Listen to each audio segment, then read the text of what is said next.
Ms. Bryan, can you call the roll, please? Jennifer Harding, Yeah, here. Jack Miley, Here. Belinda Grassi, Here. Tom Hack, Here. Stephen Jeffries. Here. Now stand for the pledge, please. I pledge allegiance to the flag of the United States of America and to the republic for which it stands, one nation, under God, indivisible, with liberty and justice for all. On behalf of the board, I would like to welcome all students, staff, parents, and interested community members to tonight's Board of Education meeting. I would like to remind everyone that this is a meeting of the Board of Education held in public for the purpose of conducting the school district's business and is not to be considered a public community meeting. There is time for public comment during the meeting in the public participation section on the agenda. First up, I have minutes from the June 28th, 2016 board meeting. Do I have a second on it? I'll second. Is there any discussion? Okay, Ms. Bryan, call the roll, please. Jennifer Harding, Aye. Jack Miley, Aye. Belinda Grassi, Aye. Tom Hack, Aye. Stephen Jeffries. Aye. Motion carried. Old business, do we have anything? Can I just get an update on project at the move? The chiller. The chiller, go ahead. Everything's moving well, and as a matter of fact, the chiller just got delivered yesterday, and so that's starting to be installed. We have no issues. Everything's been delivered on time as far as the vents go, and we should be done hopefully by the end of this week, where we'll start at August 1st being able to start cleaning the classrooms that haven't been cleaned yet. But as of right now, no problems. Good, good. They just had to get that big chiller up those stairs with not much room. That was fun. For the old business? New business? I did have one thing. I'm sure you all got, hopefully in the mail, the information on the Capitol Conference. Yes. So we need to start, that's going to be, Gary, we're going to need to get started on that. If anyone knows who's going to be attending the Capitol Conference this year, so we need to start getting signed up. All the pre-registration work is on the treasurer's desk. Yes. Oh, good. So it came in that last week. Awesome. Are you doing the whole thing? I'm presenting Tuesday. Well, yeah, I know. I'm there with you presenting. Yeah. Pretty sure you filled out the paperwork. So, does anyone, I mean, you know you're going, right? Yeah. Jack? are you- Yes. Yes? Jack? I am, yes. I need to check out the dates. Okay. Same here. Same? Okay. Yeah, as Just far send as, it to me and Gary. And you'll be on board by then. yes. Tonight. That's right. You can have Gary tonight. Is there any other new business? So let me ask you, Mr. Kalis, about we had some correspondence back and forth about the Massachusetts Lamouth. Mhm. It was, I don't know if that was something you were going to talk about during your... I think the last time we talked at the table, we did do a survey, and unfortunately, Mrs. Bialko could not be here today, so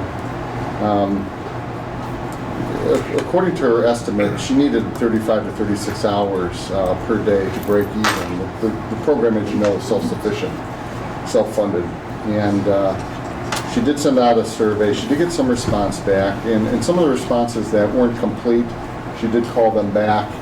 And so far as I know, the results are that on Monday it would be 29 hours, Tuesday 29, Wednesday 25 and a half, Thursday 27, and Friday would be 24. So at this point, according to Mrs. Bialko, that isn't enough hours to sustain the Lamouth program. And we had it a few years ago, and we discontinued it because there was a lack of interest. We did a survey 2 years ago as well, and we did not have the interest that would be able to sustain the program 2 years ago as well. Right. And just for people's background, there was a resident in our district who lives in Liberty Greens, does not have busing to Lamouth, and because of various work schedules is not able to transport his students under those circumstances. So based on his request, we did pursue finding out some more information, and that is where we are at. There's one more thing I'm going to check. I believe that it may have been a year or two ago, and I have to confirm it, because I had the discussion with Mrs. Shirky in transportation as well. But they may have been running a bus from Lamouth to, I think, Haddon for a short while. But I don't know if they're doing that anymore. I'm going to check and see. They had a few people that were interested, and they were moving them over that direction.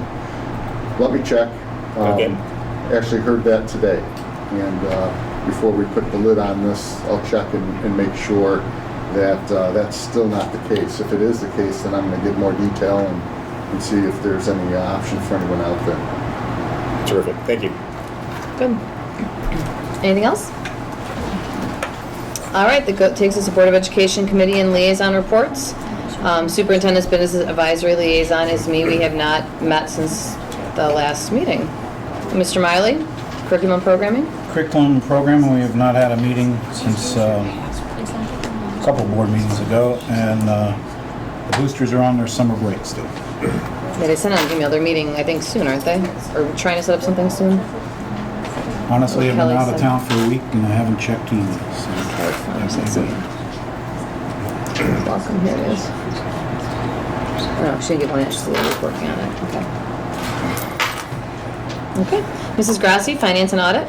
Finance and Audit have not had a finance meeting since our last meeting, and legislators are on summer break and summer recess, so we won't hear anything back from them until fall. All right.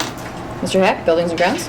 All right, Buildings and Grounds, we've not had a meeting, but I plan to actually establish a series of meetings monthly, August through December, with all the activities we have going on regarding facilities. Welcome to a fast. I believe it's important that we keep that, line of communication open and certainly allow more public participation as well, if warranted or if people are interested to listen in on what's going on. So we'll be establishing those meetings. Do you want to set those up now while we're here? Talk about it? We could. I guess I was thinking that we work Might take a offline. while. Right. So I guess the clearly there will be public notification. So my druthers would be to actually establish those meetings offline, and then there would be public notification to let people know when those meetings would occur. It works for me. All right. Anything else? That's it. Mr. Jeffries? Personnel Committee, we did not meet the month of July. Plan on meeting in August, but no date has yet been set. The Alumni Association, they met July the 11th, but I was unable to attend that meeting. The only thing that I know currently is August the 13th. They're having an alumni picnic. That'll be at the Lake Metro Parks on Hardy Road. Do you have anything regarding George? Yeah, from what I understand, the Alumni Association seems to agree that it would be fitting to name the conference room after George Insco. But there's some discussion going on right now of having that celebration at the Alumni Association meeting, and that's the way I understand it. They wanted to have the ceremony and the celebration at the Hall of Fame dinner, which I believe is Saturday, September 7th. That's And I talked with Bill early last week, and that's what they wanted to do in the cafeteria, just as a bigger area and more people will be there, so they figured that'd be the best audience. And that information is all going to be on their website, which is attached to ours. That's it. All right. Takes us to Superintendent's Report. Mr. Kalis? Okay, on the 19th, we had a meeting over at Concord Cliffs property that included all the stakeholders that were involved in the decision-making for that property, including the owners of the property, a consultant for the owners, the Corps of Army Engineers, the EPA, there was a board member representing the Board of Education, myself, a couple other administrators, and we walked the property just to take a good look at it. We had a preliminary study done on the wetlands and also an environmental study done on the property. And there is some wetlands on the property, and there are some wetlands in the location where we want to put the building, but they're not quality wetlands. It didn't seem like it was too much of a concern, but there's a process by which we have to follow. And one of the items that we have to do right now, one of the things we have to do is do a full wetlands delineation. And I called the company that was contracted by a consulting firm, and they said they can't do it till another 4 weeks. And I said, well, that's too long. And so they gave us the name of another reputable consulting firm in Menor, and they're able to do it in a couple of weeks. In the meantime, we're going to reach out to the owners of the property after we have some discussion with the board about purchasing the property and what that amount will be. I just want to get some direction from the board before I go and try to negotiate such a large deal here. So I also asked Laura Kramer-Coons from, it's Kramer-Coons Consulting. Okay. I always get the Kramer and the Coons next That's time. okay. I go by either anymore. Laura's been instrumental in working with the district. And she'd worked for the health department for, what, 30 years? 34 years. Is well-versed in sewers and wetlands and anything you name it. She's our go-to person. So as we're stepping through this process, I've been calling her quite a bit. I've also been working with Fannie and Howie, which is also represented at the meeting. Gary Slocum, who's here, was there, along with a couple other representatives. And Osborne Engineers, I believe, was also there. And I asked Laura to come today and just give us a snapshot of where we are with it. We're getting real close, and she's going to talk a lot about Concord, a little bit about Madison Avenue property. Get the lights. It's so nice and sunny, you can't see real well. All right, let's. I basically just wanted to kind of walk you through where we've gone.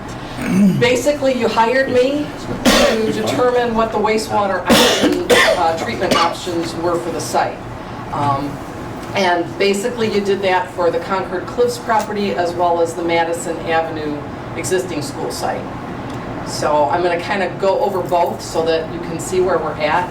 I've met with the Lake County Department of Utilities to determine sanitary sewer feasibility. Unfortunately, sanitary sewers are not feasible for either site, either the Concord Cliffs property or Madison Avenue. And so basically when that's your first step, and after that, if that's not possible, then the next thing is to determine whether or not we can put a wastewater system on the property. And so basically that's kind of where I come in here.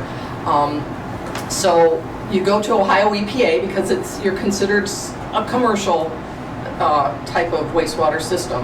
And so they are the ones that regulate systems over 1,000 gallons a day. Anything under that, you could have gone to the health department, but the schools are going to be big enough and generate enough wastewater flow that you have to go through Ohio EPA.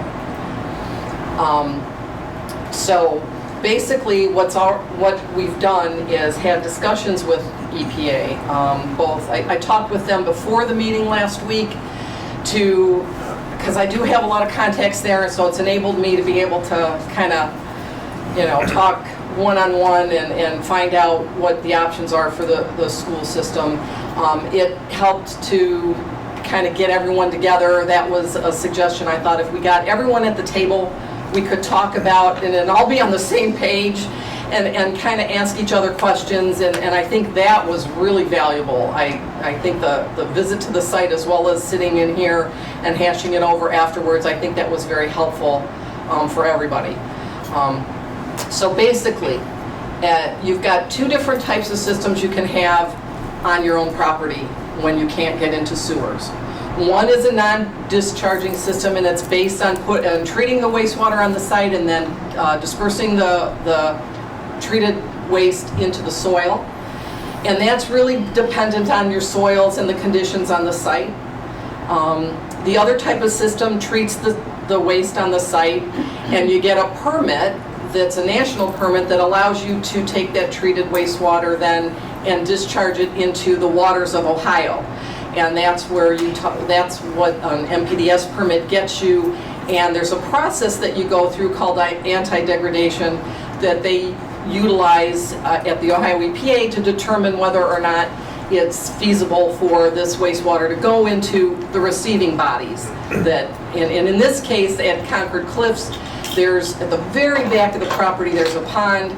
It's fed by a stream that comes in and goes out. It's in the Grand River watershed, and in the Big Creek sub-watershed. And so there is a place for it to go to, if that is the option that you end up deciding on as we go along. Before you go to the next slide, just for my own understanding, so we have two different systems that we might be able to apply. Correct. When you look at the effluent that comes out of both of those systems, how clean is that water compared to the water that's currently in, say, Big Creek? In the stream. Okay. Yeah. That's what this, the water that's going to come out of a soil-based system, your treatment mechanism is going to be the same for either system. But Gotcha. instead of discharging into the stream, in the first option, you discharge that treated water into the soil.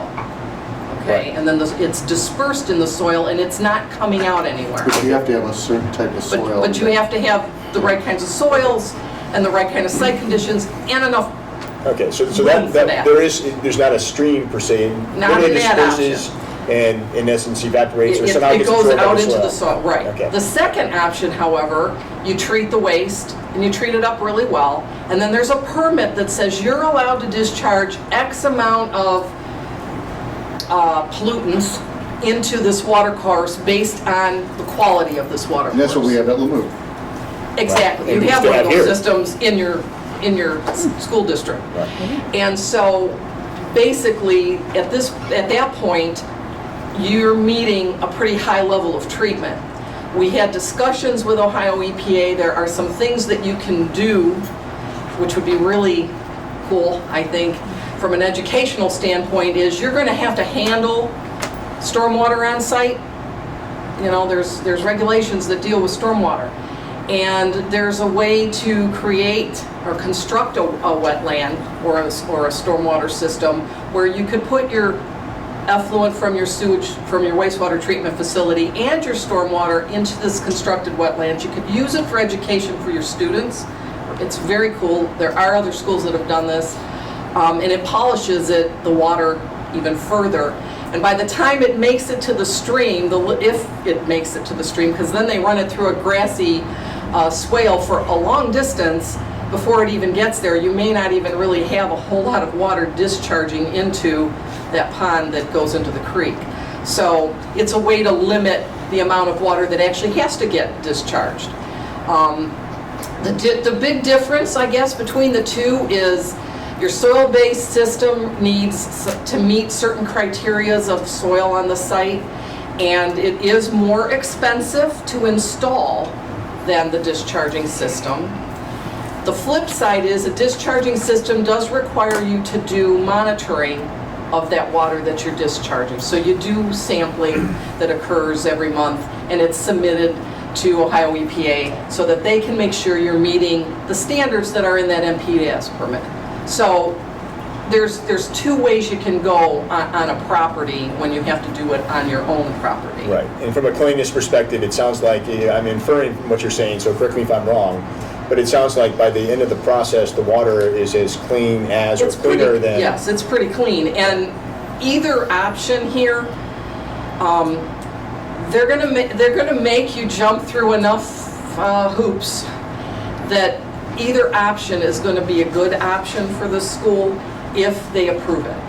And that's kind of where we're at. That was, I think, maybe my next One last question again, just for my Go ahead. understanding. Is the discharge system, is that strictly bacteria-based or chemical-based or both? No, they would look primarily at the biologicals. They're going to look at BOD and suspended solids and fecal coliform bacteria, or E. coli actually is what they're looking for now.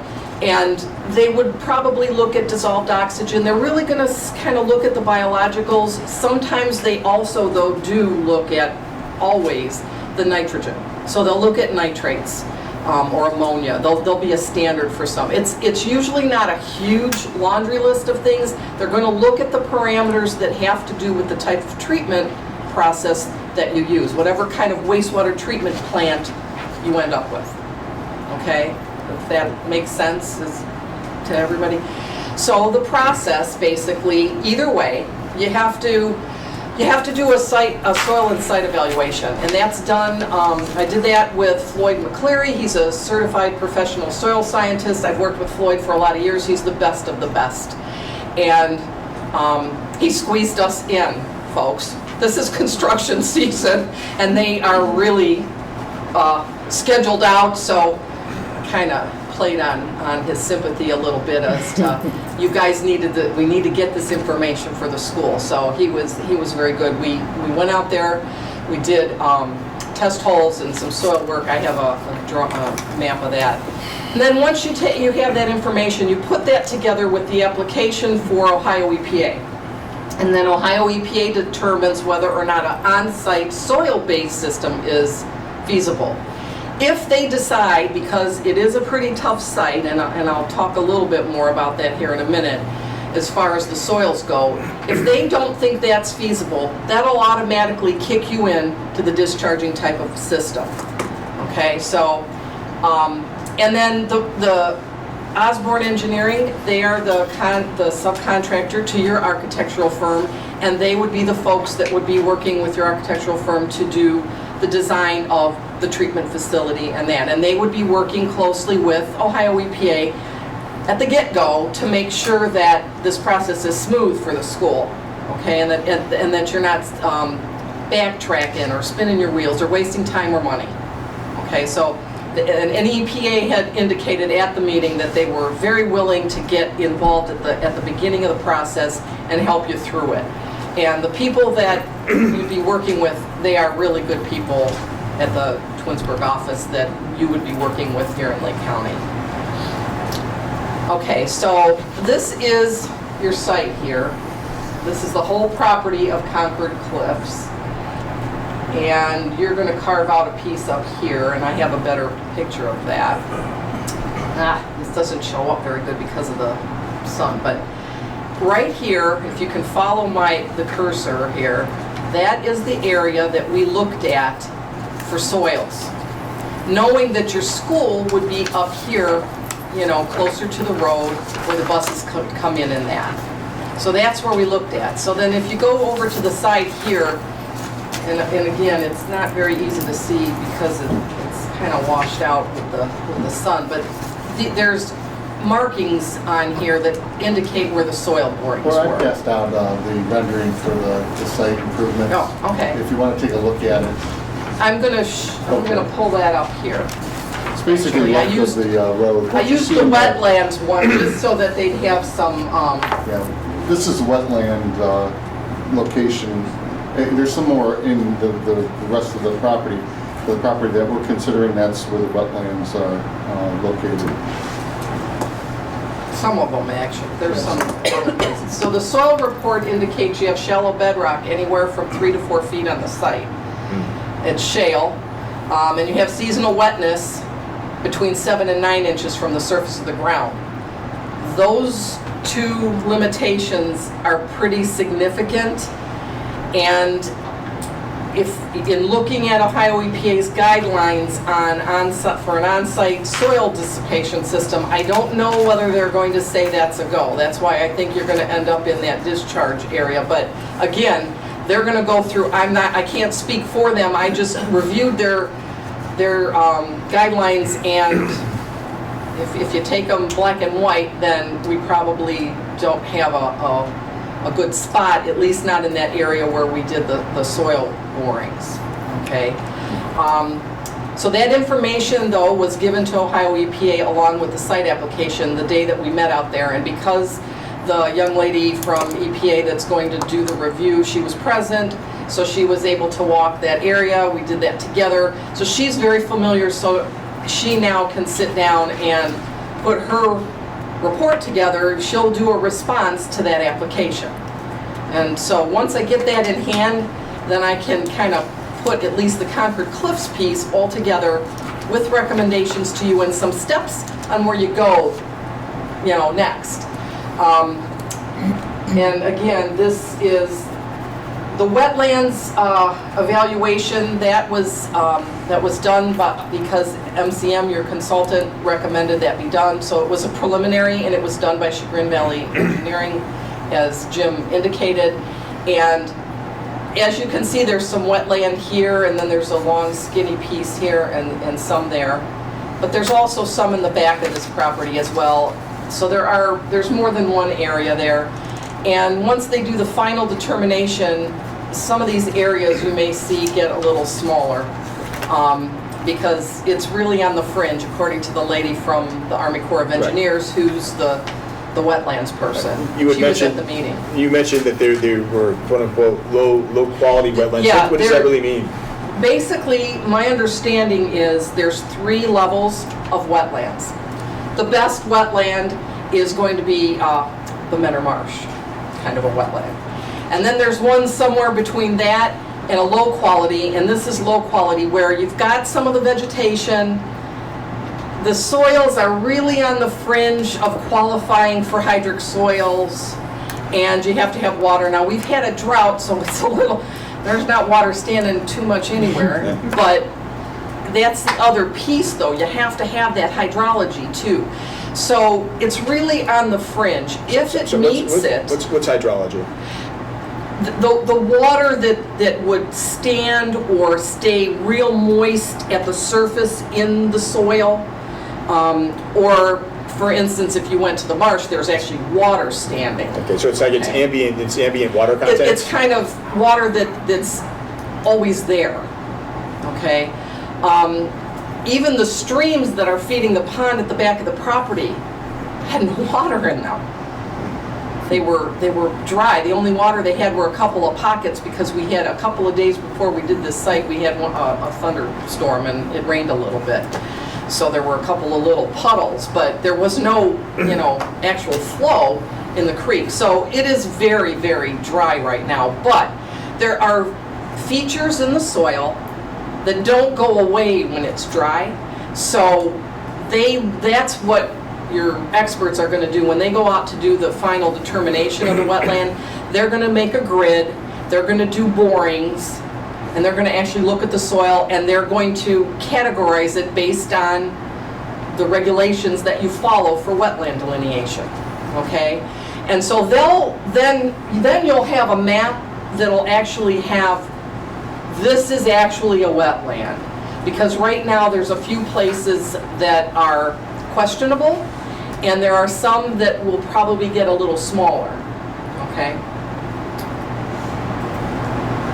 So, as Jim said, we had the walkover on the 19th, and we had everybody here that needed to be here. I had invited the lady from the U.S. Army Corps of Engineers, the Orwell office, because she's the person who stamps the delineation at the end of the day. So I thought it would be kind of good to get her involved at the get-go. She was very helpful. She explained a lot. She has since called me.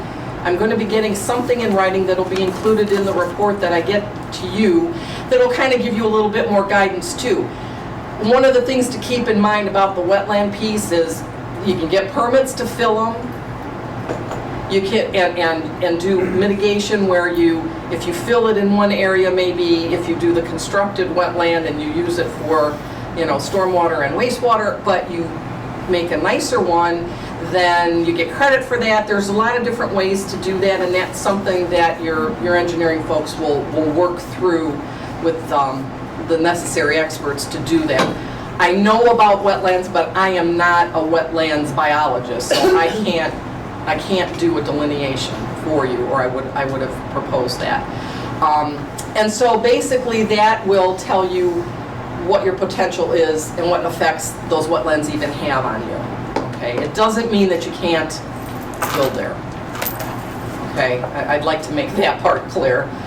Okay, so after we met that day, we talked about the fact that you needed to have the delineation done for the wetlands ASAP. And then at that point, most of us left, and you had the school district folks, your architectural firm, and the people that own the land sitting at the table. And that's where, if you look at this drawing, this is on the wetlands. This is what Jim has given you. This is the piece right here that they're tentatively marking as your location for your school facilities. Okay?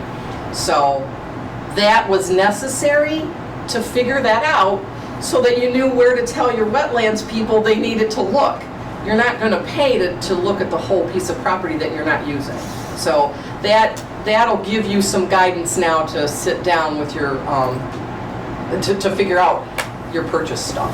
And how many acres is that partition piece plot? Well, we had to Roughly. readjust it, but we're looking somewhere between 10 and 15 parcels we're taking from you. You can see right of the road, there's some adjustment made, and although there might be 5 where the road is running through, we reconfigured them so they're actually losing only 2 in that area instead of all 5. It's around 12 parcels. And I think Each parcel's an acre? ballpark it's like between 15 and 16 acres. No, I don't believe, I think they're multiple. I think the people that own it are more concerned about the potential of losing parcels to build houses on Sure. than anything else. Right, but are they 2 acres, so we're looking at about 24 acres then in the... No, it's not that large, but it is large enough to house the building conforming to the formula that is suggested by the OFCC. So at least 16? In fact, this is one of the reasons why we moved the road. The original road came straight down and it was awfully tight, according to Fannie and Howie. They could fit a building on there, but you have to have the fields and everything else. It's very difficult to get it the way they wanted it and to do it right. So that's why they're suggesting that the road curves out and gives us a little bit more space for the footprint of the building. But again, it infringes on some of the parcels over here. We tried to do the best we could with the limited number of parcels that were disrupted, because more parcels, the more expensive the property is going to cost. But the way that these guys do it, and professionals, they limited the number of parcels that they disturbed. And the last conversation I had with the owners, they seem to be okay with this plan, this rendering. So do you know how many acres it actually is then? I use it conforms to it, but I mean, is it 16, is it 18, is it? I would have to talk to Steve from I think Fannie and Steve Howie. said it ballpark, it was somewhere between 15 and a half and 16 acres. Okay. I was gonna As say it was close like- as he could estimate with kind of a crude I think it was slightly outline over there. 15 is Yeah. what it was. All right, good, thank you. Laura, I have Yes. a question. The wetlands that are drawn in here, that sit right in the middle of the property, are these wetlands something that's critical in the sense that we would have to replace wetlands? That will be dependent on your final determination, whether you have to do some mitigation or not. Because you can, there's some different things you can do. The indication from Chantel from Army Corps was that biggest spot you're talking about may end up getting smaller, and that was from her visual Looking at it. walking over, yeah. And Which is a that good doesn't thing. interfere with, I guess this might be a question for you, that doesn't interfere with putting the building anywhere in that area, does it? One of the things we want to do is reduce any potential, or as much potential impact as possible with the location of the building and disturbing wetlands. And the goal is to reduce that contact. Okay, I guess my question's more about footers. Would the building be able to be built, if this land is smaller, that area, is it able to hold a building? Until the actual site borings for footers are done and a geotech analysis done, I can't say for certain. However, I think what we've seen is bedrock like 4 feet down so below the soil surface. It looks encouraging to do that. But again, no absolutes Right. until the building's laid out and soil borings to determine compaction, those kinds of things. Okay. The one thing we want to mention too is the long strip of wetland here is actually a small tree line.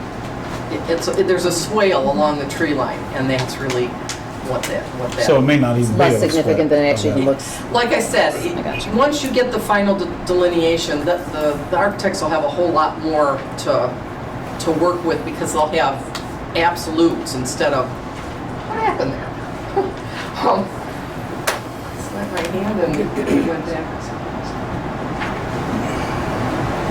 Yes, I was talking too much. All right, but I think that Chantel made it from Army Corps. She made it very clear that she didn't see anything here that would preclude you being able to build your building. You're going to have, as Gary indicated, they're going to want to try to avoid as much as they can so that you don't have to do the other key is by being a very low grade wetland, the creation to disturbance is like 1-to-1. If it was very high quality, then if you disturb a little bit, you have to create a lot. It's not that case here because you have a pretty low quality wetland. Some of that area you wouldn't know was a wetland unless someone told you, because you would have to recognize the bulrush grass to know that that's a wetland vegetation. So, I mean, when you were walking across it, you would not have suspected. It's in the field that they were growing crops. I mean, the site itself is... It's well drained it's a nice across site. the whole It's site, high, really. It's the highest point of the property. Yeah. Belinda used to It was, I thought it was really a nice piece. It of is. site. I thought It has about almost 100 foot of fall across this almost 100 acres. Right, I mean, it drops very gradually, but it does have a nice, it's only somewhere between a 1 and 3% slope, but it's gradual and it's across the whole site. So it's positive for drainage considerations and those kinds of things. Right. So that does work to your advantage. Right. And in previous years, agricultural, correct? Yes. From what the owners have indicated, it was farmed at one point, and I'm not sure if it was just a hay fields kind of thing, Yeah. or whether they ever had crops there. That I couldn't tell you.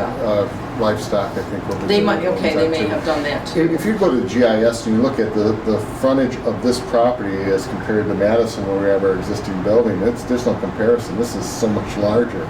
Even standing between the tree line and the property to the Yeah, west it's huge. was huge. There's a lot of I room. mean, here it doesn't look like it when you're looking at a map, but when you're standing there, it looks like, well, you could easily fit a building in here.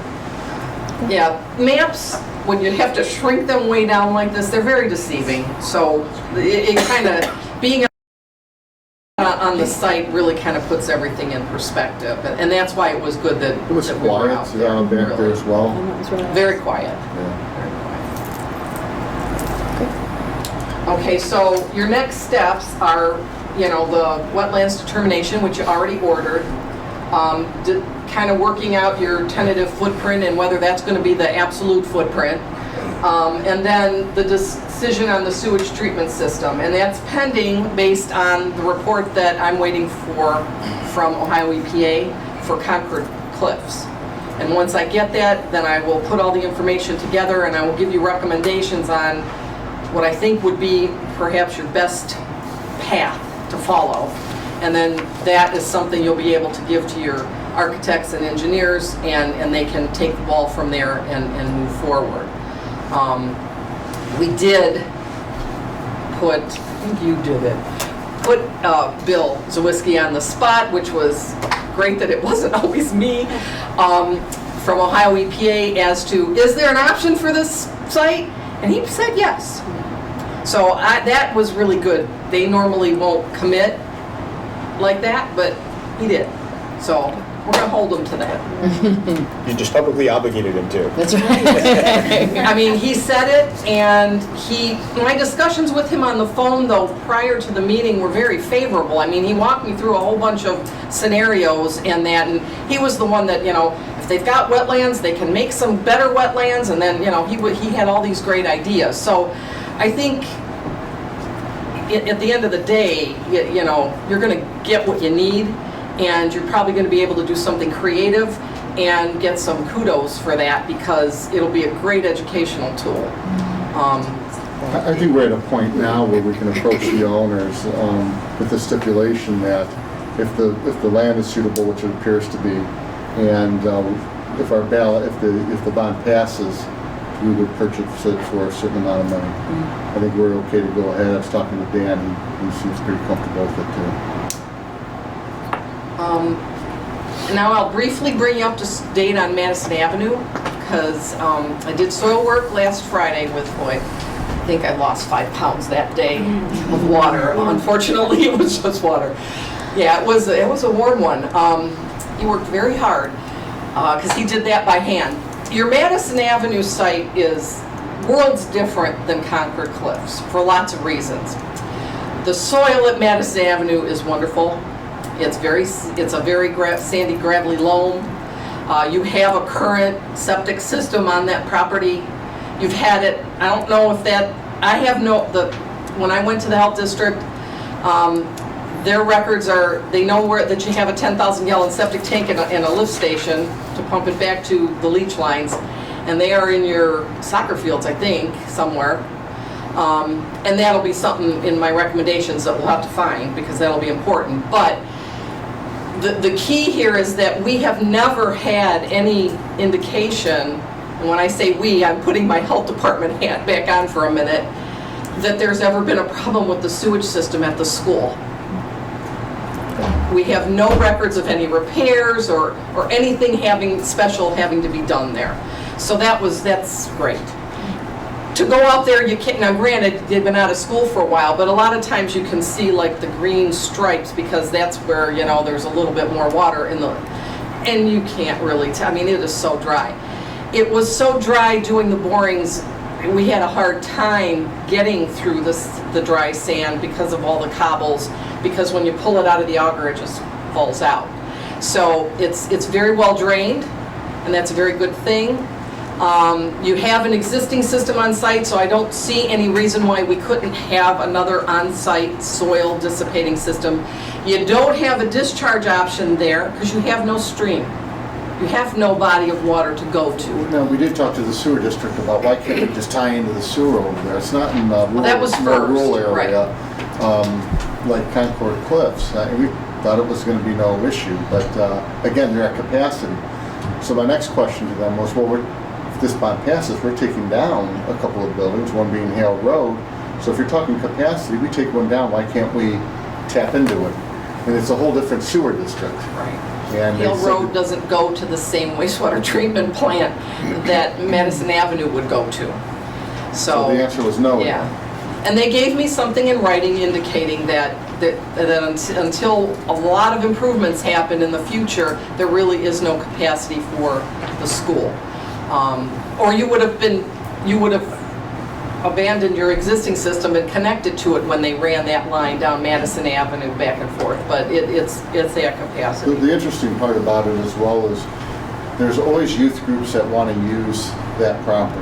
In terms of our youth soccer program, the Lake County football program, not the Riverhawks, but the other one that doesn't have weight limit, and some of our kids do play for that league as well. But they always used to say how great the drainage was over there. For years I've heard it, really didn't understand too much about it, but now after having Laura's crew over there to look at it, it's pretty amazing stuff. We don't have a whole lot of that in Lake County, so being a science geek like I am, you get excited when you see good soil like that. Floyd even commented, boy, we don't get much of this in Lake County. I was like, yeah, that's for sure. So this is just Madison Avenue School. Okay, I marked on here, if you see my cursor, we did a soil boring here, we did one here, we did one there, and then this, I'm on the piece of, you have two parcels there. I'm on the parcel that doesn't have the school on it because there's nothing on it, and there's no apparatus or anything, other facilities there that would be in the way of putting in your new system. So that's kind of why I stayed there. And then it's kind of like L-shaped. You have a little path down here that comes from Madison Avenue, and then it comes out and it goes down and then it goes across back here. And that's the property that is adjacent, butts up against the Sidley property. So we did a boring back here too, just because we thought you just don't know if we're going to have to use that or whether or not you're going to want to reconfigure things. We should have some, a boring back there too, just so that we know that and it was all very consistent. Things did not change very much from boring to boring. We just did that on Friday, so I do not have that report yet. Floyd will probably get that to me this week. As soon as he gets it to me, I have the application ready to go to Ohio EPA. As soon as I have the soil work to attach to it, I will email that right to Jennifer and then Vintage from Ohio EPA so she can do her site review. And if she wants me to be present, I will be present. And I can. We have flags in over there where the soil borings are, so it should be no problem, and they're labeled. And then, like I said, once we get the site review report to Ohio EPA, then they'll respond back saying, you know, whether it's feasible or not, and I can't see any reason why it wouldn't be. The soil is really, really good there, and you're, like I said, you're already using one. And in my application, it explains to them that you're already using one. The school was built, according to the keystone on the building, 1928. You know, if those leach lines are from 1928 and they're still working, you know, we're very lucky. You know, that's a great thing. So, and I have, like I said, we have no records that there's been anything done, at least not in the last 35 years. So, the one thing that will be important, and I'll put this in my report, is that you're going to build another school on this property and still use your existing school there, is my understanding, while it's being constructed, correct? So, the thing that we'll have to do is, my recommendation would be to build your new system so you could connect the existing school into it, because you're going to, according to the conceptual drawing that Steve gave us from the architect firm, they were talking about putting the building back here behind the other building. Well, that's where your leach lines are. So you can't dig through them unless you have something else to use. So that will be a key thing. The process there will be, make sure that you have your system in place and you make a connection, and then what they do back there, you know, won't be a problem. So, and that's been done, we do that on houses all the time. You know, you take advantage of the dry weather, the good site, the whole bit, and you put the system in sometimes before they even start the basement.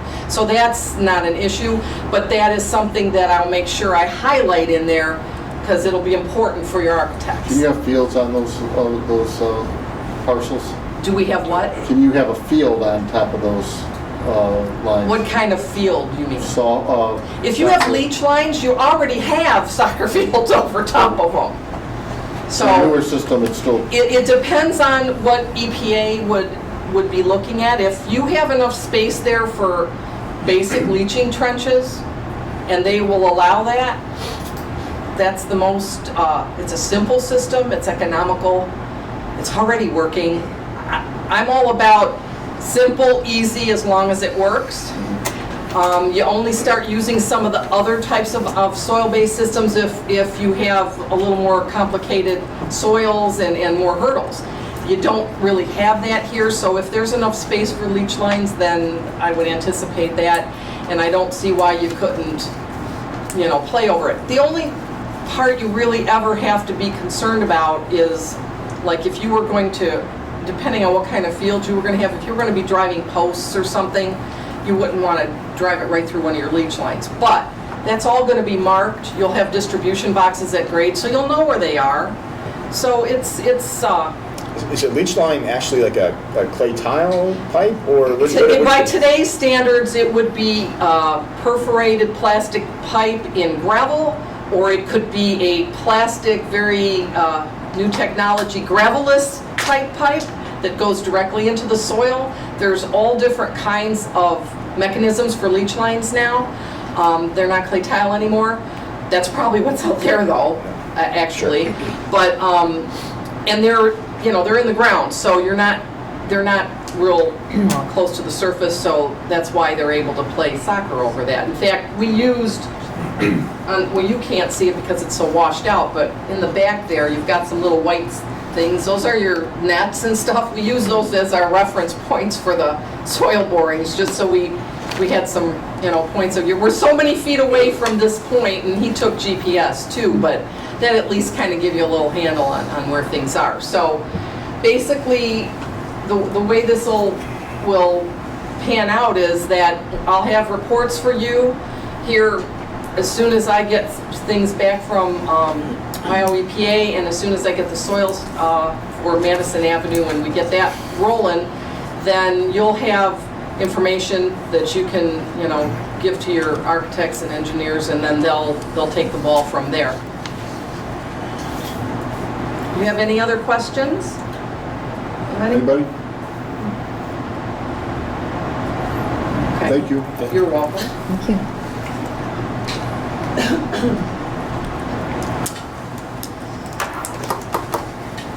What else we got for My us? report.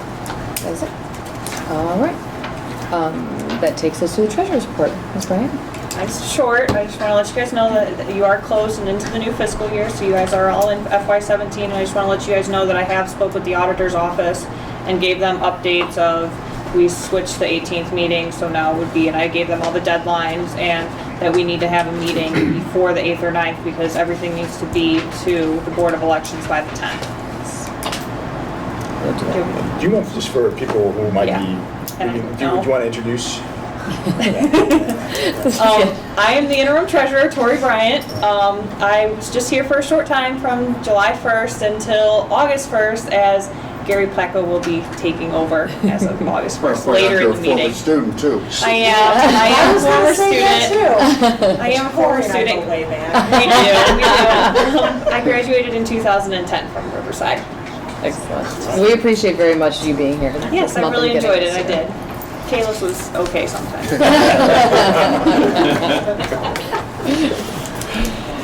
All right. You didn't even have me as an assistant principal either.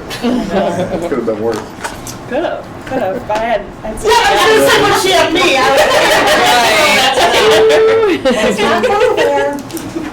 Well, we appreciate you very much. Thank you for doing that, being here this month. Goodbye. Thank you. Laura. Sure. Okay, that takes us to public participation. Anyone who wishes to address the board, please stand and give us your name, and comments are limited to 2 minutes. Is there anyone who'd like to speak? Hi. My name's Michael DeLeon. I'm a parent of 3 Riverside students and 2 soon-to-be Riverside students. Very busy household. I'm here tonight, and I know I've talked with Tom, who's graciously given me his time during the off hours, about busing. And having a child who's very excited to start at Lamouth Middle School, only to find out that with 2 working parents, which is what today's society is, that there's no way to get him to and from the school without him walking. And I don't believe it's a good idea for 11-year-olds to be walking during those times of day, especially with our winters, with no sidewalks, and the walking route for 1.9 miles. And I guess I'm a bit disheartened by that, and that the lack of anything or anywhere for him to go, the lack of options. If we were to get care for him outside of our home, there's no way to get him to and from the care, because even if that is on your busing route, you will not bus him there. And I unfortunately, I just can't fathom that. I consider myself a good community member. I try and attend any meeting to try and serve my community. My parents were teachers. I don't come for money. In fact, my dad worked his way up to assistant superintendent at West G. He drew busing routes for part of his job. He called school, so I would ask this board to reassess and reevaluate this 2-mile rule for 11-year-olds. And think about that, 10 and 11-year-olds are going to be walking 2 miles in Northeast Ohio winters on the streets because there are no sidewalks. How safe is that? And ask yourself, would you want your child to do that? And in closing, I know it's only 2 minutes, I have no idea what the time, so just call me. You're good. Going over. In closing, I would just say that I commend you on the grades, I commend you on the efforts for the new schools, but busing has to become safety. It's a basic safety issue. And when you're making the calls about when to close school and when to keep school open based on weather, remember 10 and 11-year-olds who have to walk 1.9 miles. Because at every turn, we have been shut down and trying to work within the system. And as a student, as a person who grew up with teachers as parents, have a high regard for teachers, I have a high regard for the school board. But I ask you to reevaluate this, I beg you to reevaluate this, because this cannot be acceptable in today's day and age to force a child that's 10 and 11 to walk through the Greenway corridor and up Auburn Road with our winners, because there will be nowhere to walk but the street. Thank you. Thank you. Do you have anyone else who would like to speak? Okay. That takes us to the consent agenda. Consent agenda provides for a more efficient use of time. Any board member can remove a consent agenda item to be discussed and voted on individually. Finance and audit. We have a motion to approve the items listed on the finance and audit consent agenda as recommended by the treasurer, items A through F. Have a second? I'll second. Thank you, Mr. Hack. Is there any discussion on A through F? I have a question about I. Or wait a minute, A through F. Never mind. You're good. Next one. I'm ready to talk about I. Oh gosh, that was so funny. If there's no discussion on those, yes, you may call the roll. Thank you. Okay, Jennifer Harding, Aye. Jack Miley, Aye. Belinda Grassi, Aye. Tom Hack, Aye. Stephen Jeffries. Aye. Motion carried. I know, that's We'll move on to G. why I'm here, right? We have a resolution to approve a 2-year agreement between the Riverside Local Board of Education and the Riverside Local Education Association, RLEA, which is included in our packet in Exhibit B.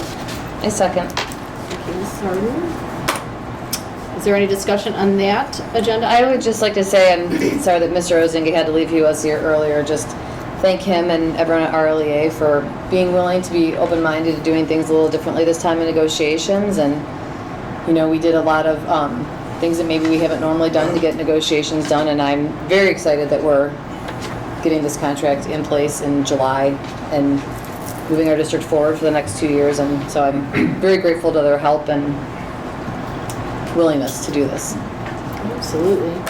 I agree. And that's all. Is there any other discussion on that? All right, then can you call the roll? Jennifer Harding, Aye. Jack Miley, Aye. Belinda Grassi, Aye. Tom Hack, Aye. Stephen Jeffries. Aye. Motion carried. Excellent. Next, we'll move on to Resolution H. This is a resolution requesting the fiscal officer to certify the maximum maturity of bonds, which is included in our packet Exhibit C. Have a second? A second. Thank you, Mrs. Harden. Is there any discussion on that? I know we all probably read that, but does anybody have any questions on what that actually was? Yeah, which one is it? Exhibit C is the resolution that shows the maximum maturity of the bonds being land and anything, buildings of 40 years or more, and anything else would be less than that, 10 to 15 years, making the maturity of the bonds 37 years as an aggregate. It's a precursor to the actual bond levy language. They have to determine how long we're going to actually need to pay the bonds back.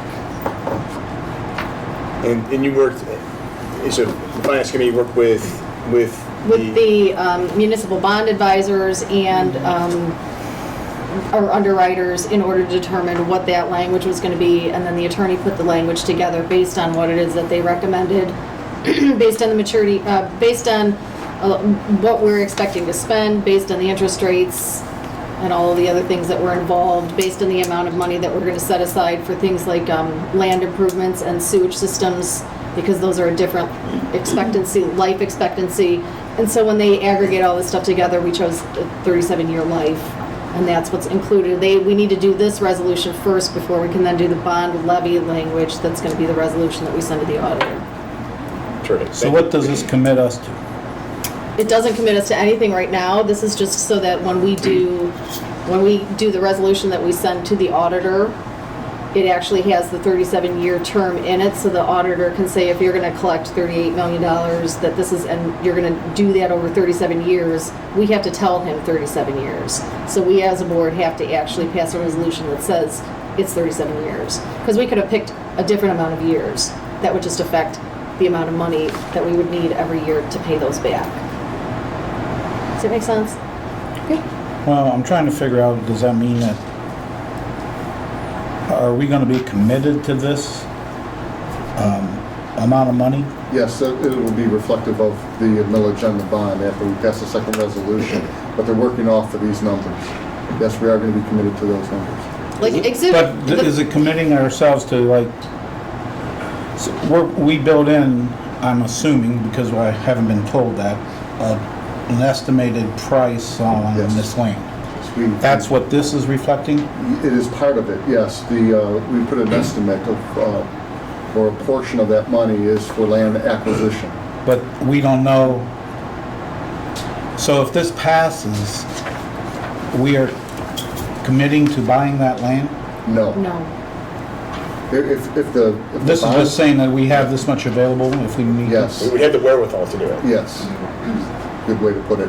No, we're not going to be committed to buying the property unless the bond passes and we have an agreement with the owners of the property. But this gives us the ability to buy it. Resolution H actually just certifies the amount, the length of time that we're asking the voters to pay back the bonds. Resolution I, then, I'm getting a little ahead, but Resolution I actually sets the dollar amount that we're asking for. We have to set a term limit for the bonds before we can actually then go to the auditor's office and tell them we want to collect X dollars over so many years. Thank you. Those are the two items that they need to actually know in order to figure out what our millage rate is going to be when we come back. So I guess, Jim, does this H or I commit us to, not commit us, we're working towards purchasing that land and the money that's built into that for that, but it can't be changed to some other place? No. No, because this doesn't indicate we're buying anything, this doesn't is have just the anything money do to do with so. Concord Cliffs at this point. This is just saying that, H doesn't, right? But say all this soil stuff and all this comes back as it's not a buildable site.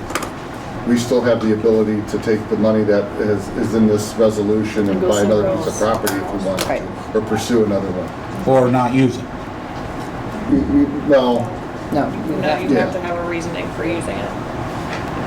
Right, but or not use it, Or right? not use it for that, to build the For that- building, for for that. that piece of Right. property. Correct. Okay. that's why there's some more caveats in this as well that allows us to use some of that money for other things. Yeah, I understand that, and that's the smart thing to do because of furniture needs and Right. who knows what else comes down the road. I'm just asking is, Neither one of these commits us to any particular piece of property, okay, so because that's not stated in here. All we're doing is stating a dollar. when does the public find out what they're buying and who's going to that building? As soon as we cut a deal with the property owners, which I think is going to happen probably in the next couple of weeks. Because I think I've been asking this since January. Yeah, I understand. There's quite a bit of process to go through. It wasn't until January that we even thought there was an inkling of putting up a bond until we had the discussion about closing Leroy. But we're moving as fast as we possibly can. And I feel pretty confident after that discussion on the 19th that Concord Cliffs is going to be the property we're going to be on. And I wouldn't be saying it in front of a camera if I didn't think it was the place. that we're It gonna was a be. productive meeting. It was. I think having everybody sitting at the table was really productive. The Army Corps and the EPA seemed to feel that it was productive to have everybody there up front because we could all talk about things in advance. It was a productive meeting. I don't really think that the property owners were adverse to anything that was going on at the table. There has to be a discussion with the board in terms of what the appraisal price is, what the estimated value of the property by the owners of the property, and I have to get, and excuse the term, but some type of marching orders of what I can and cannot do in terms of securing that property. Obviously, you don't want to overpay, but we also want to secure that property anyway. So we'll have that discussion. By state law, we're allowed to have some of that discussion in executive sessions for matters of either buying or selling property. It's on our agenda today. This is a little off subject too, but going back to Mr. Miley's point too, I know that we did talk about, when we talked about redistricting and things like that, the one thing we can do, and I know that we definitely need to have done before the start of the school year, is what the district would look like with the closure of Riverside. Because we do know if the bond levy fails, that building closes at the end of the year, and that's one of the things we talked about with the levy committee, being able to tell families that if this fails, this is where your child's going to go. So we have to be working on that. We will do that. I've had some discussion with Lisa Shirky and maybe even bringing in some representative from EduLog, and we can start working on it. But yeah, we have to understand that even if this bond passes, we have a year of design, a year or two. Well, I'm not talking about that. I'm talking about the failure of the levy. Yeah. I'm talking about that. That's going to be a little bit easier to tell. Right. But if the bond passes and we have to, and we're going to redistrict, that's a good thing that we're going to have to do. But over a 3-year period, there might be some adjustments made after putting that list out. So. Right, and that's one thing too. But like I said, we know for a fact that if it fails, zero closes. So we should be working on what that looks like, because people want to know that if it fails, how that affects their households. Are we good on H, Jack? Questions? Yes. Okay. Mrs. Grassi? All right. So if there's no other discussion, this will set the bond term at 37 years, maximum maturity. Can we call the roll? Jennifer Harden? Aye. Jeff Miley? Abstain. Linda Grassi? Aye. Tom Hack? Aye. Stephen Jeffries? Nay. Motion carried. Takes us to I. Resolution I is a resolution declaring the necessity of issuing bonds and submitting the question to the electors of the Riverside Local School District, which we have in our packet, Exhibit D. I'll second. Thank you, Mr. Hack. Okay, somebody needs to explain this one to me. Okay, in Exhibit D is the actual language that is going to be submitted to the auditor's office that indicates that we will be requesting $38.5 million for a term of 37 years. What will get submitted to the Lake County Auditor's Office will be that language, which he will then submit that back to us with a millage attached to it. We give him the interest rate of 4.25%, which was set by our underwriters. We give them the dollar amount that we're asking for that we would need to build the 2 facilities. We give them the term of 37 years. They come back based on the valuation of the homes in this district, and they tell us what the millage will be. And we are estimating that it's going to be about 1.93 mils. That's what we anticipate up front, but we have to wait for the auditor to come back with the actual language. The second resolution that we would have to pass, which comes later, next week, whatever, when that comes back, will then actually set the millage, and then that sets the bond language that actually gets on the ballot in November. Which one tells, this one or the future one, will tell the public what they're getting? What do you mean, what they're getting? Where the buildings will be. That's not in this language. Yeah. So they're being asked to pass a bond not knowing where the buildings are? That's not in the language. That would never be in the language. One will be on Madison Avenue site, and one most likely will be on Concord Cliffs property, which is just east of 608 and Girdle. But that's not in the bond. That's not in the levy language. That's not the way that. That's not the way. Elementary schools. That's not the way that the levy language is written. The language has been prepared by our attorneys, our bond counsel. She has submitted this. This is standard language for bond levies.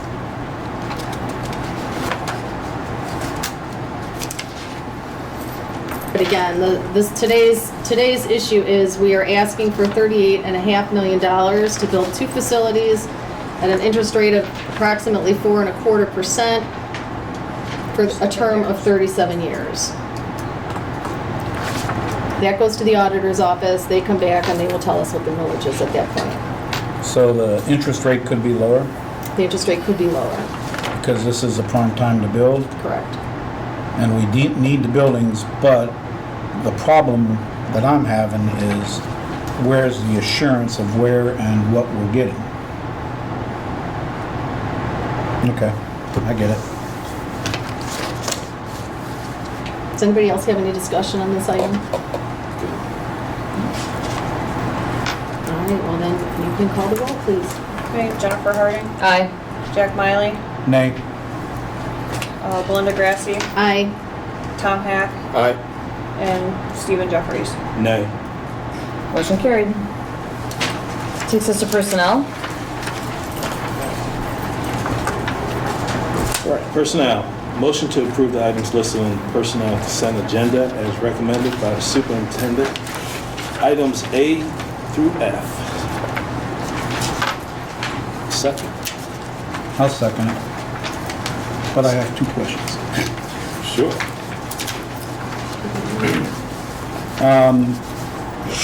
Can someone explain to me what the wellness reps and are we required to do this or what exactly is going on there? It's from the county. I'll give just a quick explanation here.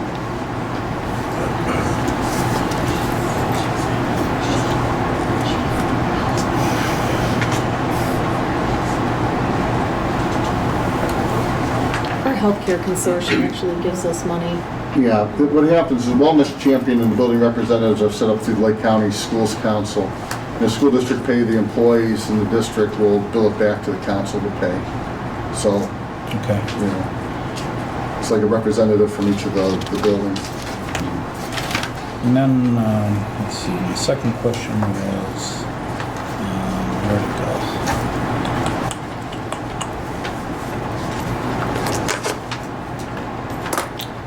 Oh, number 1 under employment, is that the person we talked about at the Yes. last? Okay, that's fine. Just want to make sure. Okay, I'm good. Okay. Can you call the roll, please? Jennifer Harding, Aye. Jack Miley, Aye. Belinda Grassi, Aye. Tom Hack, Aye. and Stephen Jeffries. Aye. Motion carried. Okay. The second item, item G. Motion for Gary Placca, Treasurer, Chief Financial Officer of Riverside Local School District, effective August 1st, 2016 through July 31st, 2019. A second. Discussion? I think it'll be a great asset to our district. Welcome We're aboard. very excited to have you. Can't wait to hear Thank it. you. Congratulations. Excited to get started. Okay, Call the roll. Jennifer Harding, Aye. Jack Miley, Aye. Belinda Grassi, Aye. Tom Hack, Aye. Stephen Jeffries. Aye. Motion carried. Congratulations. You are official. New trip.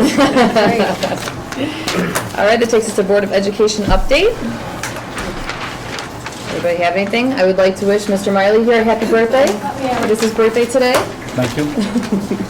Still feeling young and feisty. I hadn't noticed. So, I'll put the words out there for you. Yeah. I guess I have 2 things. Oh, I'm sorry. Do you have something? Go ahead. I was going to bring up Please this do. past weekend. Would like to state of Ohio, we had our RNC convention this past weekend. It was a great event. No disruptions hardly. And we had 2 board members that were involved in it. And one board member who was a big part of it right here. I don't know if Mr. I Hack? have a big part of it. I certainly, involved and I helped he was people get to right their there. seats. I did, so if that's a big part, then I guess I played that role, but I would not regard that as a big part. But I was part of history, and Were you that the was a guy great that's in thing. the shadows? Very much so. No, I mean literally in the middle. He was there, he participated, so I would like to say that's congratulations. That's a once in a lifetime event. And obviously, you know, I was there and it was part of it, and it was a great time for everybody. And you were there making sure people had the right to free speech without causing any disruption and preventing other people from having their free speech infringed on. So thank you very much for that effort. Thank you. Oh, what do you got for us, Mr. I do. This is all about free speech and government and other things, but we're still in the month of July. And the month of July contains the 4th of July, which is the day that we celebrate our nation's birthday. And I think it's important every once in a while to talk about the Declaration of Independence and how it all funnels down really to this board. We are, when they talk about down ticket positions from a political perspective, we are the most down ticket entity. But it all starts with the Declaration of Independence. And I just wanted to, if you'd bear with me, I have two things. I want to read part of the Declaration of Independence, and then I have another thing as well. But just very quickly, it'll only take a couple minutes. In Congress, July 4th, 1776, the unanimous declaration of the 13 United States of America. When in the course of human events, it becomes necessary for one people to dissolve the political bands which have connected them with another, and to assume among the powers of the earth the separate and equal station to which the laws of nature and of nature's God entitle them, a decent respect to the opinions of mankind requires that they should declare the causes which impel them to the separation. We hold these truths to be self-evident, that all men are created equal, that they are endowed by their Creator with certain unalienable rights, that among these are life, liberty, and the pursuit of happiness. That to secure these rights, governments are instituted among men, deriving their just powers from the consent of the governed, that whenever any form of government becomes destructive to these ends, it is the right of the people to alter or to abolish it, and to institute new government, laying its foundation on such principles and organizing its powers in such form as to them shall seem most likely to affect their safety and happiness. Prudence indeed will dictate that governments long established should not be changed for light and transient causes, and accordingly all experience hath shown that mankind are more disposed to suffer while evils are sufferable than to right themselves by abolishing the forms to which they are accustomed. But when a long train of abuses and usurpations pursuing invariably the same objectives evinces a design to reduce them under absolute despotism, it is their right, it is their duty to throw off such government and to provide new guards for their future security. So I appreciate everybody bearing with me for that, but it is important that we look at the foundation of why we are here, that we are unique compared to most any other government around, and that we derive our powers from God and not from people. And I think it's a very important aspect to bring out. The other thing that I would bring out is that these rights are ours, the unalienable rights are ours, life, liberty, and the pursuit of happiness. But we do have politicians and we do have judges which I believe do not necessarily agree with that. Which brings me to my second item. And I just, at the May meeting, I talked about the edict from the Department of Education concerning transgender bathroom use. And I just, a very quick update, I just wanted to bring to people's attention that the Attorney General of Ohio, Mike DeWine, has joined with 9 other states to be part of a lawsuit to basically invalidate that directive. And additionally, there's actually in Ohio, there is the Highlands Local School District, which is down in central Ohio, has also filed a lawsuit against that. Again, it is important that we have separations of powers. That obviously was not it's in the Constitution, not in the Declaration. But we have separation of powers, we have stratification. If we are going to remain a republic, it's very important that those lines and limitations be observed and preserve our unalienable rights. So I do appreciate everybody's patience with me, but I felt that was very important to bring out. Thank you very much. Thank you. There is one more thing that we do need to do right now. We're at the table, and that is get a meeting on the schedule for next week to do the second reading for the bond. I know Mr. Kalis, you cannot do Thursday or Friday. I know Mrs. Grassi cannot usually do Tuesdays, so that looks like Monday or Wednesday is what we are left with. Unless we do it in the morning, correct? Right, unless we do a morning one, if everyone wants to do like a 7 a.m. or 7:30, and just because it's going to be in and out. And 6:30? if I have to, I will. It sounds awful. But I have to get my son to football by 8. So Talking about August 1st week. Yes, August 1st. I can do any morning you want at 6:30. Do you guys want to do morning, Mr. Flacco? See, morning would be a challenge. I could,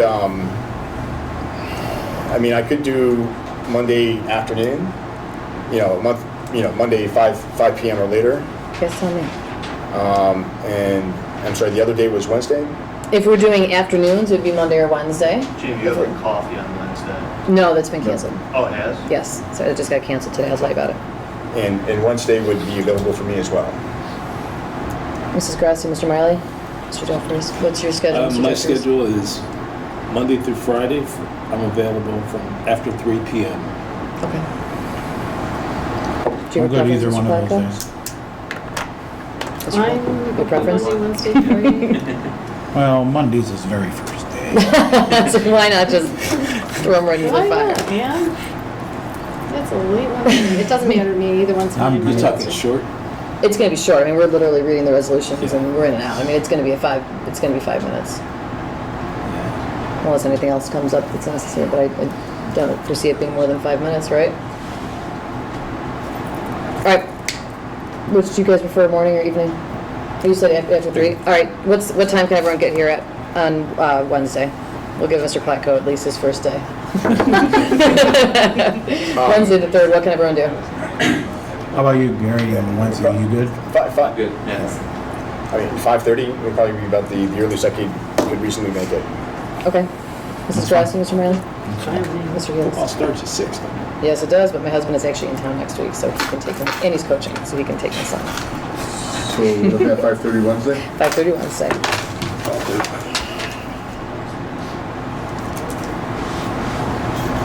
Thank you all. I have one thing. The 3rd, right? And that is August 3rd, 5:30. I would just like to extend an invitation to any new teacher in our district. The Lake County, Ohio Port and Economic Development Authority, our port authority in Lake County, is having the Lake County New Teacher Day on August 10th. They have opened it up to any administrator, superintendent, guidance counselor, and any teachers in the district, and they'll be taking a tour of some of the manufacturing facilities in Lake County. They start out with a breakfast at Auburn Career Center, and they take a tour of Auburn Career Center. I'm going to be attending. I've already registered for that, so if anybody wants to go, it's open to any teacher who would like to attend. It's usually, and it's all day, so. What day is that again? August 10th. Wanna go? I will go. All right. I knew you would go. I know, I will. Right. Registration deadline is August 1st, so if anybody wants to go, I have the information. Excellent. Thank you, Mrs. Grassi. Anything else? Anybody else? All right, then be it resolved that the Board of Education of the Riverside Local School District hereby adjourns to executive session at 8:23 p.m. relative to personnel matters and purchase of sale or property. Do I have a second? I'll second. Ms. Bryan, can you call the roll, please? Jennifer Harding, Aye. Jack Miley, Aye. Linda Grassi, Aye. Tom Hack, Aye. Stephen Jeffries. Aye. Motion carried. All right. Thank you all. Very nice.